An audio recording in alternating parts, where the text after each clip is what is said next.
Sabi ng Panginoon, "Have I not commanded you? Be strong and courageous. Do not be afraid. Do not be discouraged, for the Lord your God will be with you wherever you go." Grabe no, saktong-sakto sa mga testimony natin kanina na para bang nag-uusap kami ng mga tao na nag-testify kanina na ito yung text natin for tonight, dapat related dito yung ite-testify nyo. Purihin ang Panginoon. Grabe naman. Meron pang isang testimony eh. Hindi lang natuloy. Sabi niya kasi kanina, pag marami nag-testimony, pas sila muna. Give way. Give way for Noddy. Hallelujah. Let's all declare the goodness of the Lord tonight. Father, we declare your power be with us tonight. We acknowledge your presence. We glorify your name. We appreciate your goodness sa buhay ng bawat tao nandito sa lugar na ito. God, we just want to lift your name. We just want to declare your decree and your principle in this place. As I release the power of gospel from you in the name of Jesus, may your power be with us and anoint each and every one of us na matanggap at maintindihan ang iyong salita ngayong gabi sa pangalan ni Jesus. Amen. Have I not commanded you? Joshua chapter 1 verse 9. Sino dito favorite yung verse na to? Si Nanay Yason. Have I not commanded you? Be strong and courageous. Hallelujah. Do not be afraid. Kagabi nag-uusap lang kami tungkol sa kalooban ng Diyos. Diba? Pagpasa Diyos mo na lang kung ano yung mga nangyayari, kung sino yung mga nakakasama at nakakasakit sa'yo. But be strong. Diba? Do not be dismayed, for I am with you. I just don't understand, but I understand right now. Hindi ko maintindihan, pero naintindihan ko na talagang gano'n ang Diyos. Pagka meron siyang gustong iparating or ihayag sa kanyang mga anak, hindi mo pwedeng pigilan. Doon nakalinya lahat ng salita. Amen. So the title of our topic for tonight is, "Do not be dismayed," or "Do not be intimidated by the world. Rather, do what God called you to do." Marami pong tao ang intimidated sa mundo. Tama ba? Marami yung napapressure. Alam niyo yung peer pressure sa trabaho, sa mga nakapaligid sa'yo. That's why you tend to just join the trend. Tama ba? Actually, itong praise na to, it's a revelation sa akin 9 years ago to be exact. Na parang I felt intimidated by the world. So, I just wrote this note. Ito lang, plain. Do not be intimidated by the world. Rather, do what God called you to do. Yun yung sinabi sa akin ng Panginoon nung mga panahon na parang pressured ako sa buhay. Kasi while I'm looking nung tinitingnan ko yung mga tao sa paligid or kahit yung mga kabatch ko before, sabi ko, parang dapat ganito, ganyan, no? Dapat ganito ako ngayon, no? Pero, bakit ganito bakit hindi nangyayari yung mga ine-expect ko na mangyari sa akin? Kasi I'm expecting for something na maganap sa buhay ko, but our timeline is not God's timeline. That's why God told me that do not be intimidated by the world. It's just the world. No? But rather, do what I have called you to do. The greatest prison is not prison made of steel. Do you believe that? It is the prison of intimidation. Maraming tao ang intimidated sa mundo at kahit kanino. Yung gagawin na lang sana niya kung ano yung dapat niyang gawin, pero dahil na-intimidate siya doon sa kaharap niya, hindi niya nagawa. Many people are not defeated because they lack ability. They are defeated because they surrendered to fear before they even began. Bago pa man magsimula, sumuko na. Hindi pa man sinusubukan. No? Kaya nga sabi, there's no harm in trying. Ang daming tao, sobrang daming tao na laging what if yung unang salita before they try. Pero si Jonathan, sabi niya, maybe God will be with us. Tama? Mas okay yung maybe kaysa dun sa what if. Tama? Dun sa what if, ang dami mo na agad hindrance eh. Dun sa maybe, hindi ka man certain, pero at some part of your faith or belief ay naniniwala na possible mangyari. Yung what if, binablanka mo na agad yung posibleng gawin ng Diyos sa buhay mo. That's why sabi ng mga milyonaryo, kung hindi mo susubukan, hindi mo malalaman. Yung mga milyonaryo ngayon, yung mga successful ngayon sa buhay, sa tingin natin,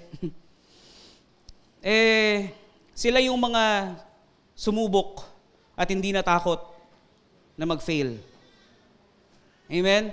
Because failure is not the end of your life. Failure is just a door to a new journey. Kung mag-fail ka ngayon, God is just redirecting you. At least you tried. Amen? Kesa naman yung hindi mo sinubukan, tapos hindi mo alam kung sinubukan mo pala, magiging successful, pero dahil hindi mo sinubukan, nabaon na lang siya sa lupa. Amen? Kasama na yun sa pagkawala natin sa mundo. Yung idea na yon, yung sobrang laking idea na yon. Well, kung hindi mo man magawa, God will give it to other people. The bright idea na binigay sa'yo, bibigay niya sa iba. Kasi hindi mo kinuha. Amen? Kaya mapapansin mo, meron kang naisip na idea, pero nagagawa din ng iba. Ibig sabihin, yun yung idea na binigay sa'yo, pero hindi mo kinuha, kaya iba ang nakinabang. Kaya pag merong idea na binigay sa inyo, tapos nakita mo parang wala pa sa iba, or parang pwede dito, or parang maganda to, do it. Ibig sabihin, God deliver it to you. Amen? Binigyan ka ng vision. Hindi mo naman maiisip yun ng ikaw lang eh. It is not, di ba lagi nating sinasabi, have I not commanded you? Be strong and courageous. Do not be afraid. Huwag kang matakot, for I am with you. Kaya yung inumpisahan sa fellowship, inumpisahan sa life group, na nabuo ang negosyo, well, hindi lang kami natakot. Amen? Whatever the result will be, so be it. At least we've tried. Sabi ko nga eh. Pero alam nyo, ang dami nagme-message sa akin. Sabi, kailan yung ano mo, brother? Kailan? Saan ba yan? Pupunta kami. Sabi ko, sa July 4 pa, dito sa Ginayang. Ay, wala na kami sa July 2. Nasa Australia na kami. O sige, pagbalik nyo na lang. Kailan babalik nyo? August 5. Aray ko. Sobrang tagal. Pero okay lang. Sabi ko, sige, pagbalik nyo na lang para may pasalubong na kasama. If you will think, kasi maraming what if hindi ako suportahan ng mga kaibigan ko. Diba? Yung nag-message sa akin yun, friend ko sila, pero tagal na, sobrang tagal na naming walang communication. Pero nung nakita niya yun, sabi niya, I really want to support you, bro. Pag meron kahit isang naniniwala lang sa'yo, gawin mo.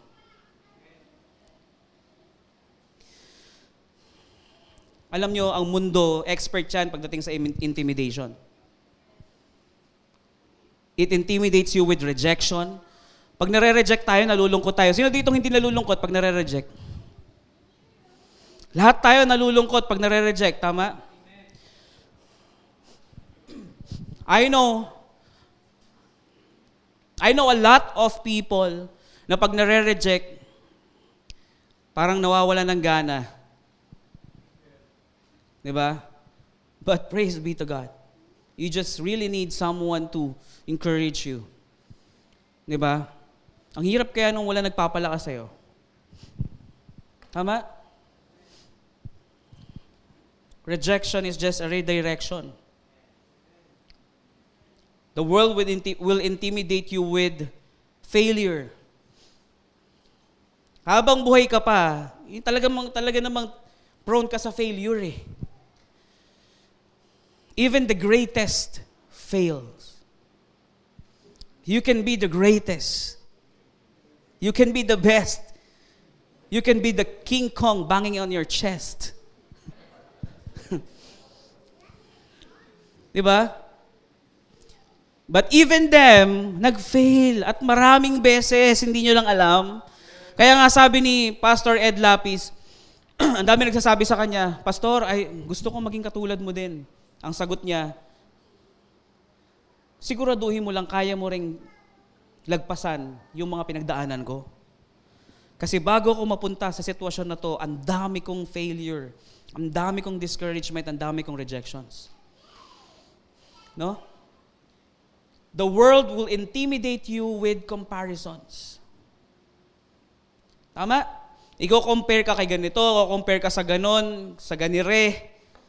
Di ba? Na para bang pare-parehas tayo. Na para bang pare-parehas tayo ng pagkakatawag, ng sitwasyon at ng direksyon. Lahat po tayo iba-iba. Lahat tayo'y mayroong pagkakaiba. Sa tingin pa lang, makikita mo na. Amen. The world will intimidate you with criticism. Iki-criticize ka nila na para bang sila yung judge ng buhay mo. Tama? Pero purihin ng Panginoon kasi lahat ng binabato sa iyo ng kaaway, gagamitin ng Diyos para gawin kang mas matatag.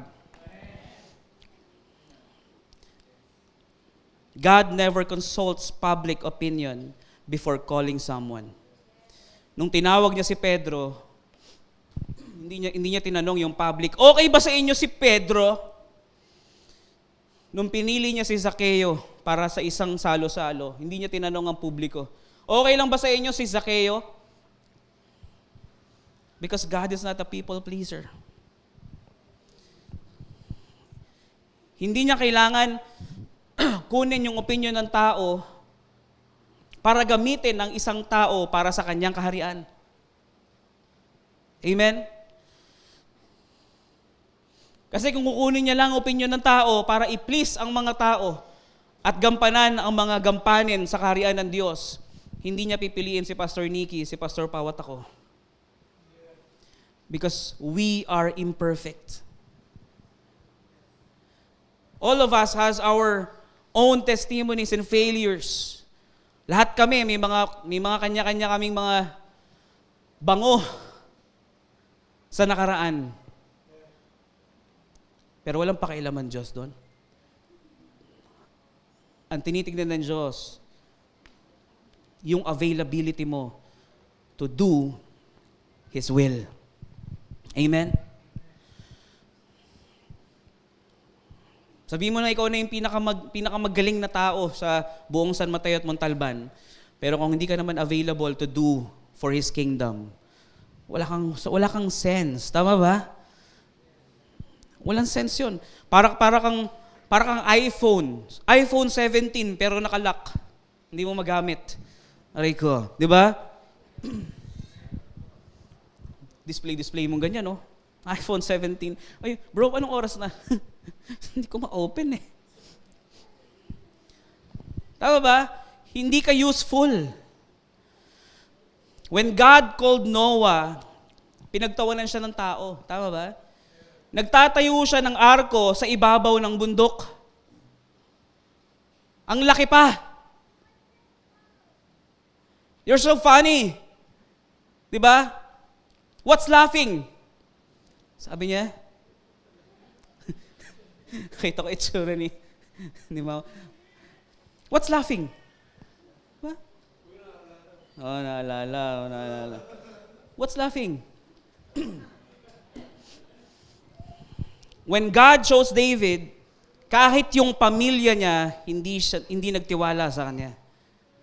Even his own family overlooked him. Even looked down on him. Tama?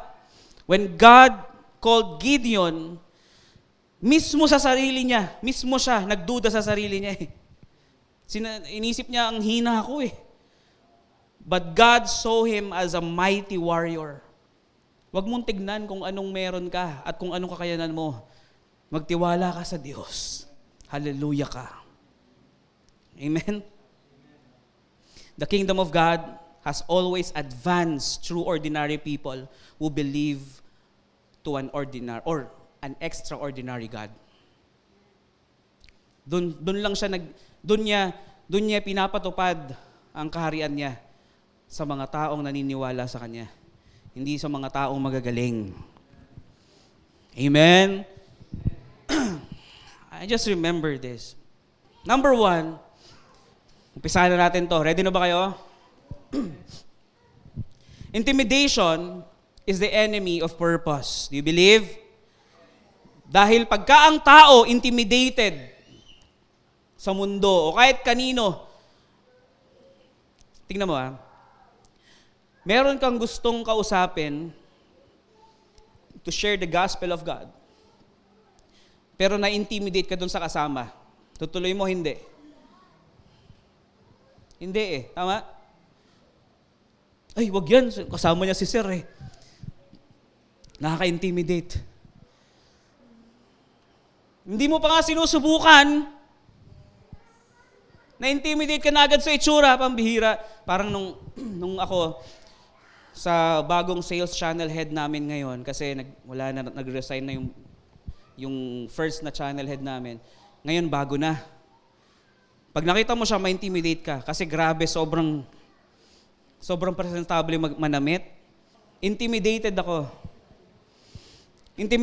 kasi nga, yung tindigan niya, yung boses niya, parang si Kuya PK, yung pinsang ko, pati height. Tapos, pag nagsalita, tanggalin mo muna lahat ng tao dyan. Sabi niya sa assistant niya, ayoko mag-i-interview ng merong kasabay. Grabe yun Medyo na-intimidate ako Sipin mo,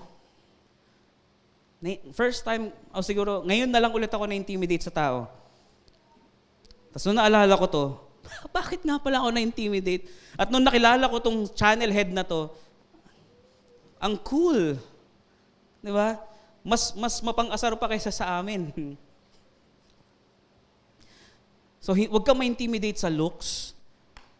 Huwag kang ma-intimidate doon sa huwag kang ma-intimidate doon sa obstacles na dadaanan mo, na feeling mo hindi mo kayang lagpasan, na feeling mo hindi maging successful kung susubukan mo. Kasi nakikita mo pa lang, na-imagine mo pa lang yun eh, hindi mo pa nga sinusubukan.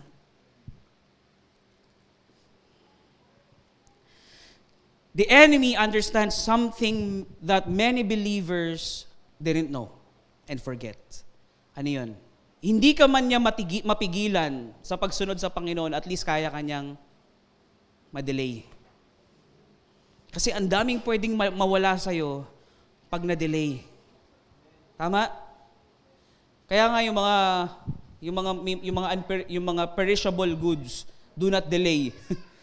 Kasi ma-delay lang yan ng ilang minuto, ilang oras, pwedeng mabulok yung dala-dala nila eh. Tama ba? Yung kalooban ng Diyos sa buhay mo, pag na-delay ng kaaway, ang laking bagay para sa Kanya yon. Kaya dapat maglagay ka ng sign dito, doing my purpose, do not delay. Kidding aside, mga kapatid, the greatest command na binigay sa atin ng Panginoon para hindi tayo ma-delay sa kung anong pinapagawa sa atin ng Diyos is Romans chapter 12, verse 2. Do not conform any longer to the pattern of this world, or sa ibang salin, don't copy the behavior and customs of this world. Ayos ba? Mas naintindihan?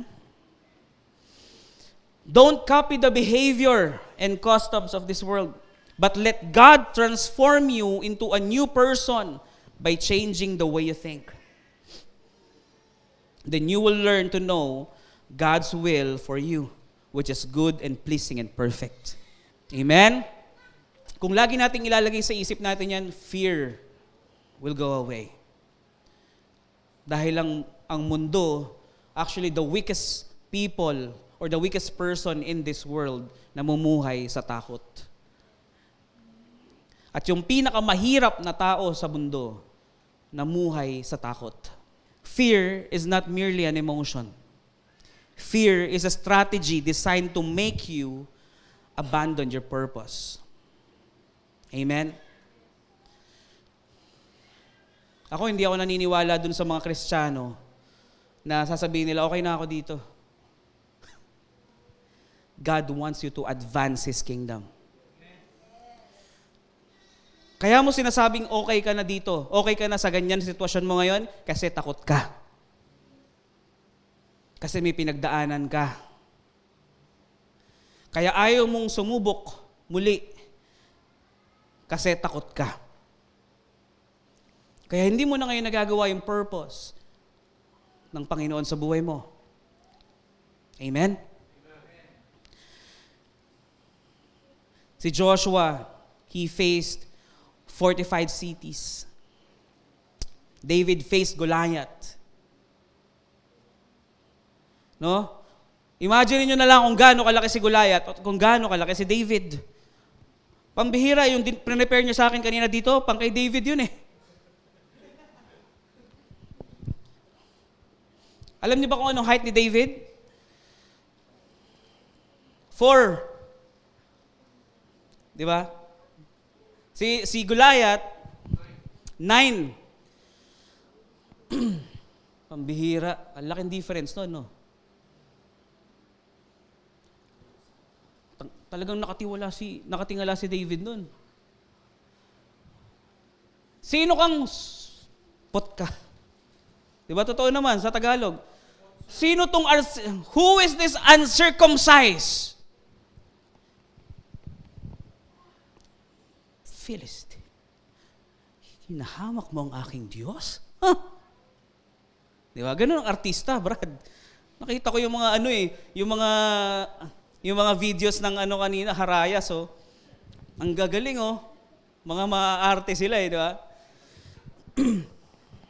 Nag-comment si Pastor Nicky, sabi niya, maarte rin ako. Di ba?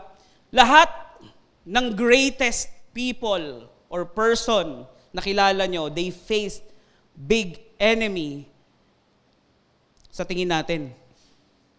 Hello? Pero bakit sa tingin nila, hindi malaki yon? Kasi they believe and they know that God is greater than their enemies. Hallelujah. I feel like I'm surrounded, but I am surrounded by you. It may look like I'm surrounded, but I'm surrounded by you, God. I can feel those chains falling. Hallelujah. Si Esther, ano yung greatest challenge na naharap ni Esther? Yung hinarap niya yung hari, tama ba? The disciple, greatest challenge na hinarap ng mga disciple or mga disipulo, yung bagyo. Sabi ni Jesus sa kanila, liliit ng pananampalataya nyo. Di ba? Do not fear, for I am with you. Bira, kasama nyo na si Jesus, no? Alam nyo, hindi lang isang beses nangyari yung sa mga, yung eksena ni Jesus with His disciple eh. Ang daming beses nangyayari yon sa mga lingkod ng Diyos. Di ba? Yung nakakita ka ng malaking bagay or you're facing your biggest challenge in life, tapos nagduda ka, ang sabi ng Panginoon sa'yo, ang liit naman ng pananampalataya mo, boy. Di ba? Every assignment from God comes with opposition. Kaya nga sabi ni Trish kanina, Meron na namang trial to. Susubukan na naman ako ng Panginoon dito. Bakit? Every assignment from God comes with opposition. Sabi mo sa katabi mo, opposition. Why? Because the enemy wants to delay your purpose. Kaya may persecution. Tama? The presence of opposition is not proof that God is absent. Tandaan natin yan. God is not absent. It is a proof that God is up to something. Hallelujah. Number two, your assignment is greater than your feelings. Sabi mo sa katabi mo, mas matindi pa to sa pakaramdam mo ngayon. Tandaan natin that the kingdom does not operate on emotions. Ang kaharian ng Diyos may sistema. Amen? May batas. So hindi siya nag-ooperate doon sa emosyon na meron ka ngayon. Because emotion shifts. Amen? The kingdom of God operates in obedience. Amen? Maraming mananampalataya nagtatanong, Lord, when I feel ready, doon ako susunod sa iyo. Tama? Ikaw, meron akong ibubulgar sa inyo. Meron akong isang kasama, madalas kong kasama to. Alos araw-araw kasama ko na siya. Nagsiselos na yung girlfriend niya. Ako na daw yung bago niyang boyfriend. And God showed him to me when I'm asking for a leader. Sabi ko, Lord, bigyan mo ako ng leader ng usher. And God showed him. Sabi ko, sure ka ba dyan, Lord? Parang medyo na, insulto pa siguro si Lord sa tanong ko, sure ka ba dyan? Sobrang tindi ng confirmation. Ang sabi ng Panginoon, di ba ikaw, ang tanong mo, Lord, pagka-ready na ako, susunod ako. Ang sabi ng Panginoon sa'yo, sumunod ka muna and I will strengthen you. Pero alam mo, God is so faithful. When you ask for something, He will really give it to you. Pag meron siyang pagkatawag sa'yo. Kinausap ko tong taong to, sabi ko sa kanya, God told me that I will appoint you as a leader of Asher. Kasi nakaka-Asher talaga siya eh. Ang daldal niya, ang hilig niya kumausap ng tao, lahat ng tao makausap niya, ngingitian niya, i-approach niya, bebeso-beso niya. Pambihira. Talagang nakaka-Asher siya. Nakaka-Asher, di ba? Ang sabi niya sa akin, Pas, totoo ba? Parang hindi pa ako ready. Hindi pa talaga ako ready. Hindi pa nga ako stable eh. Pas, pag nakabenta na ako, sabi niya, pag nakabenta na ako, ang pagkakatanda ko, ang sabi niya sa akin, isa. Nung nakabenta siya ng isa, binalikan ko siya, ready ka na? Pas, sabi ko, 2. Pag nakabenta ako ng 2, the following week nakabenta siya pa ng isa pa. Nakakadalawang benta na siya. So siya na yung nagsabi sa akin, game. Challenge mo ba ang Panginoon? Pambihira. Pag ang Diyos tumawag sa'yo, pag sinabi mong, Lord, bigyan mo muna ako ng 2 mansanas, bigyan mo muna ako ng ganito, tsaka ako susunod sa'yo. Talaga ba? Ang Diyos pa ba? Pambihira.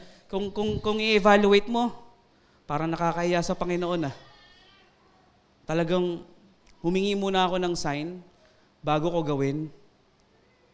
Pero okay din naman. At least, alam mo yun, wala na siyang dahilan para magduda pa sa calling niya sa Panginoon. Di ba? Hindi ko sinasabi pangalan niya. Hindi, tinitignan ko si Monique. Hindi ko sinasabi pangalan niya, pero pambihira, kakapost ko lang kanina sa My Day ko, top seller siya ng June. Pambihira naman yan, hallelujah. Nakaka-proud no? Pambihira Walang experience yan sa real estate. Even sa sales, walang experience. Meron siya, bebenta siyang sapatos dati, di ba? Sabi niya lang. Pero iba kasi ang industriya ng real estate sa sapatos. Bentahan mo yung mga binenta mo ng sapatos, bili ng kondo. Good luck. Di ba? Walang experience. Tapos top seller, second month. Hallelujah. Kung di ba naman kilos ng Panginoon yun? Pambihira. Sino hindi magtitiwala sa Panginoon? Ha? So, feelings change, mga kapatid, no? Hindi mo alam kung paano ka napunta rito sa ganitong sitwasyon. But it is because of your feelings before na nagbago ngayon. Amen? But purpose doesn't. So, if you wait until fear disappears, hindi mangyayari yung dapat ipagawa sa'yo ng Diyos. Courage is not the absence of fear. Courage is choosing obedience while fear is present. That's going out from your comfort zone. Mga kapatid, kung sinusunod mo ang Diyos ngayon dahil hindi ka takot, that's your comfort zone. Ang daling kumilos pag wala kang kinatatakutan. Tama ba? Pero pag meron ng takot, pero ginawa mo pa rin ang bagay na pinapagawa ng Diyos sa'yo, that's obedience. Pero pag may pinapagawa ang Diyos sa'yo, at naunahan ka ng takot, at nagdahilan ka, you are not functioning. Amen? So remove the fear. Be courageous. Amen? For God is with us. Number 3, mga kapatid, seek God's guidance before every decision. Proverbs chapter 3, verse 5 to 6. Trust in the Lord with all your heart and lean not on your own understanding. In all your ways, submit to Him, and He will make your path straight. The kingdom citizen depends solely to the king. Amen? Hindi yan didiskarte na sarili niya. Lagi yan mag-aantay or lagi yan magsisik ng guidance from his king. Kaya sabi, but seek ye first the kingdom of God and His righteousness. Ang sunod, and all these things shall be added unto you. Sabi, all these things, ang dami mong gusto, ang dami mong prayers, ang dami mong desires. All those things shall be added unto you. Hallelujah. Alam mo, in everything you do, seek God first and His righteousness. Seek the kingdom of God. Kung meron bang peace and joy, ituloy mo.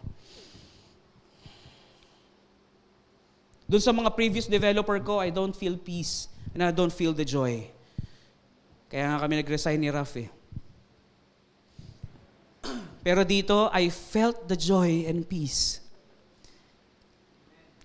Kaya sabi ko laban natin to, guys. Kasi pambihira, nakakapagod kaya mag-apply. Paulit-ulit, apply ka ng apply.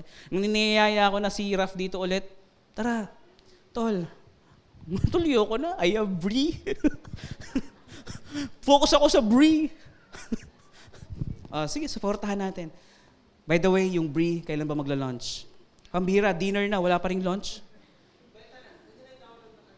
Ha, pwede na? Palakpakan natin si Bree. Kingdom citizen depends on the divine guidance of the King. Amen? Pag kumilos ng sarili, isipin mo, pag merong sistema ang kaharian, merong order, may purpose ka, pero ang ginawa mo, labas dun sa purpose mo, ang hirap, di ba? Yung pinipilit mo na hindi naman para sa'yo at hindi naman talaga yun ang disenyo mo, ang hirap gawin, ang hirap kilusan. Tama ba? Parang, you will really feel stagnant. Tama ba yun? Para makikita mo yung sarili mo, ngayon okay pa, kasi parang, okay, God is providing. Huwag natin iasa sa Panginoon lahat. Can you remember the parable of the 5 talents? Birin mo, meron kang skill na binigay ang Panginoon sa'yo, pero hindi mo ginagamit. Binaon mo na lang. Wala na. kukunan ka pa. Kung sino yung meron, siya pang magkakaroon, at kung sino yung mga wala, mawawalan palalo. Tama? Sino pong gustong mawalan lalo? Sinong gustong magkaroon pa ng marami? And all these things shall be added unto you. Remember this, mga kapatid. God never promised to explain every detail. He promised to direct every step. Tama? Sometimes, God gives direction one step at a time because He wants you to walk by faith and not by sight. Prayer is not informing God about your plans. Di ba, Lord, ito plano ko, sana pagpalain mo. Di ba may mga ganon? Lord, here are my plans, but let your will be done. Prayer is receiving heaven's instruction. Kaya nga sabi, delight yourself unto the Lord and He will give you the desires of your heart. Kung siya ang kaligayahan mo, siya rin talaga ang desire mo. Yung mga pangangailangan mo will be provided, even your wants. Kahit yung mga gusto mo. Diba? Siya rin naman maglalagay sa'yo nun eh. Lord, bakit ganun? Dati ayoko nito pero ngayon gusto ko na. Tama ba? May mga ganun kayong feeling? Because God put it in your heart. Hallelujah. When heaven gives you instruction, even the earth cannot stop that. Pag may pinapagawa sa inyo, kahit sino wala makakapigil. Amen? Number 4, God's blessing is attached to alignment.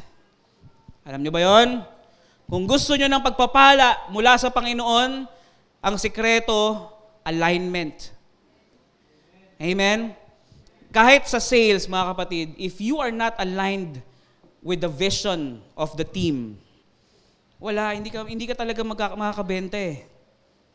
Di ba, kailangan naka-align ka sa vision ng kumpanya. Tama? Kung pumasok ka sa kumpanya at ang gusto mo, gawin lang kung ano yung gusto mo talaga, kung saan ka komportable, walang mangyayari sa'yo. Nagpasakop ka trabahuhin mo. Kung ayaw mo nang may sinusunod, magtayo ka ng sarili mong business. Amen? Ayaw namin ng may boss pero may boss pa rin kami. Pero you can just imagine, kung kami gumagawa ng sarili naming kita, ganun lang yun. Diba? Sales is a business Tama ba, Bri? Yes, amen. Hallelujah. People always chase blessing, but God is asking you to pursue His kingdom. Amen? Ulitin ko, yung sinabi natin kanina, seek first the kingdom of God. Di ba? Huwag mo unahin yung provision or blessing. Unahin mo ang ating Panginoong Yesus at unahin mo ang kaharian ng Diyos. Amen? Blessing follows alignment. Favor follows obedience. Ganun kasimple di ba? Provision follows purpose. Ba't ka naman bibigyan ng sweldo kung di mo ginagawa trabaho mo? Tama? Ba't ka naman bibigyan ng provision ng Panginoon kung hindi mo ginagawa ang purpose mo sa buhay? Amen? Kaya mararamdaman mong hindi mo ginagawa ang purpose mo sa buhay pag nagkukulang ka. Andali, di ba? Hello? Many people want God's promises while resisting God's process. Ayoko niyan, Lord. Gusto ko agad yung blessing. Aray ko. Di ba? Pero tingnan niyo mabuti. Sa scripture, basahin niyo lahat. Bago pagpalain sila Noah, si Abraham, merong command na binigay sa kanila ang Panginoon. May purpose ang Diyos sa buhay nila. Tama ba? So gawin mo yung purpose ng Diyos sa buhay mo para malaman mo ang kalooban ng Diyos. Kalooban ng Diyos yan. Amen? Hallelujah. Number 5, mga kapatid. Last but not the least. Stop looking at the world, but start looking at the King. Ito sinasabi ng mundo, protect yourself. Tama? But Jesus says, deny yourself. Total opposite eh. Tama ba? So, ang pagsunod sa kaharian ng Diyos is selfless. Amen? Selfless siya in a way, pero kailangan mong i-monitor yung sarili mo if you're still doing the purpose and the command of God in your life. Amen? The world says, build your own kingdom. Pero ang sinasabi ng Panginoon, build my kingdom. Amen? Lahat tayo dito, kumikilos tayo para buuin ang kaharian ng Diyos. Amen? Hindi para sa sarili nating kaharian. Binigyan tayo ng dominion, yes, but solely in one purpose, that's to build His kingdom. Sinasabi ng mundo, just go with the flow. Follow the crowd, follow the trend. Sabay ka na lang sa uso. Pero ang sinasabi ng Panginoon, follow me. Obey my command. Amen? Paano? Lord, pambihira, nakita ko yung mundo, ang saya-saya. Isaiah chapter 41 verse 10, sinabi ko kanina, do not fear, for I am with you. Kung kinakatakot mo, baka mapag-iwanan ka, do not fear, for I am with you. Do not be dismayed, for I am your God. Maaaring ang daming nakakasakit sa iyo ngayon, but God will strengthen you and help you. I will uphold you with my righteous right hand. Amen? The world's approval, tandaan natin to, is temporary. Amen? Huwag nating ipagpalit yung eternal purpose na binigay sa atin ng Diyos. Amen po ba? May natutunan? Now, in conclusion, you were not born to blend into culture. You were born to influence it. Amen? Dahil tayo na mga citizen ng kingdom ng Panginoon, ang trabaho natin is to influence because we are the light of the world. Light of the world, shine on me. Di ba? God is the answer. Tayo ang asin at ilaw ng sanlibutan. We are to preserve this world for His kingdom. You were not created to fear the darkness. You were created to shine your light in the darkness. Amen? Don't let the size of your challenge determine the size of your faith. Your God is greater than every obstacle standing your way. Amen? Walk in obedience. Pray before every decision. Trust God's guidance. Leave the results to Him. Kaya mo na, when God directs your step, no intimidation from the world can stop His purpose. Amen? Just leave the results to Him.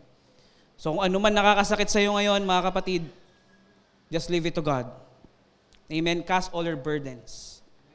Amen? Hallelujah. Praise be to God. Sino po dito na bless ngayong gabi?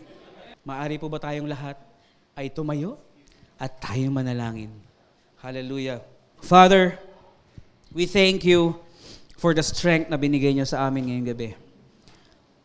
Truly, that from now on, we will not be intimidated anymore by the opinions of people, nor be controlled by fear. Rather, we will seek your guidance, God, to do our purpose, mighty purpose in this world and for your kingdom. I declare, sa gabing ito, O Diyos, pagpalain mo po ang bawat isa as they seek your kingdom and your righteousness.